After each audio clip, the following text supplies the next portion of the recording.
May mga kababayan tayo dito nagbahagi na sa sobrang hirap na daw ngayon sa bansang Japan, ay may iba na nakakagawa o gumagawa na ng pagnanakaw.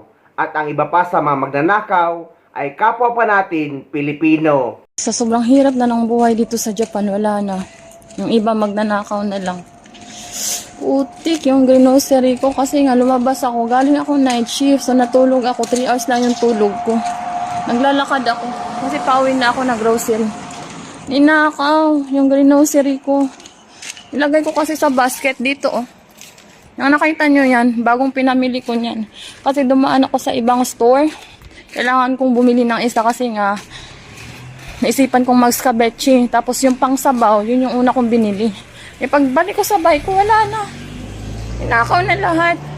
Bumili ako ng otsa kasi nga kasama yun sa una kong grocery. Binuksan ko siya. Ininuman ko lang ng konti. Tapos yun nga, yung otsa ko tinapon sa harap ng bike ko. Binitbit yung grocery ko. Ay, inisip ko na pinagtripan lang ako ng mga kakilala ko. Pero wala naman ako masyadong kakilala dito. Kasi yung iba, yun, nasa trabaho. Kamadalang lang kami magkikita. Nagkikita. GG, first time nangyari to sa buhay ko dito sa Japan. 6 years ako dito. Anyway, may mga yun, balita-balita, may mga nagnanakaw ng grocery ko. First time talaga nangyari sa akin to. Hindi ko inaasahan. Hindi ako excited umuwi kasi nga, excited talaga ako magsabaw kasi tuyong-tuyo yung katawan ko. Kailangan kong humigop ng sabaw. Excited akong humigop ng sabaw. Tapos wala, isda lang yung nabitbit ko, tuyo. Utik. Merong isang Pilipina rito na business owner or CEO ng mga alahas o mga iba-iba yung mga tinda niya, may mga bag, ganon. Alam nyo bang ninakawan ng kapwa din nating Pilipino dito sa Japan? At alam nyo ba kung ano ang mga kasabwat? Pinoy, Pinay. Nakakaawa po siya. Pero sa awa naman po ng Diyos, nakuha niya na at na-recover niya na yung mga nanakaw sa kanya. Hindi man po lahat, nakuha niya. At ngayon po, ang nangyari, yung babae po, ngayon ay nakauwi na daw sa Pilipinas at Tagalipa, Batangas daw. Ayoko naman i-post dito yung picture niya kasi baka naman ako ang maano.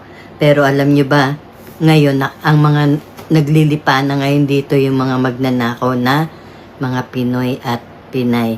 Ang mga Pinay po, kakaibiganin kayo. Tapos po, pagka nakuha na ang loob ninyo, syempre tayo mga Pinoy,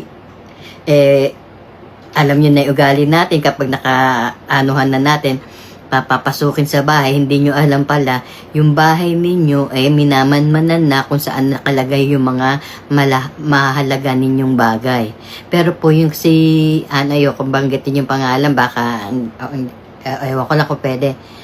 Madal po yung pangalan niya na binaliktad, yun po yung pangalan ng Pilipinang nanakawan. Pero na-recover niya na po.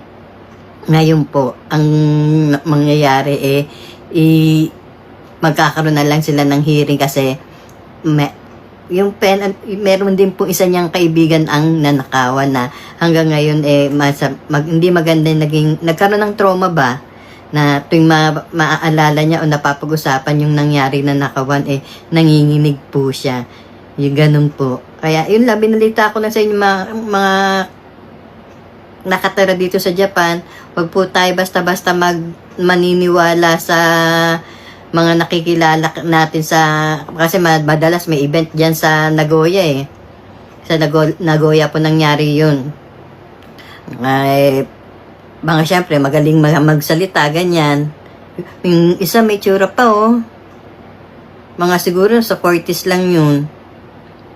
Yung mga lalaki ang talagang mukhang hindi pauhuli talaga ng buhay. Ingat-ingat lang po tayo. Uso ngayon yun.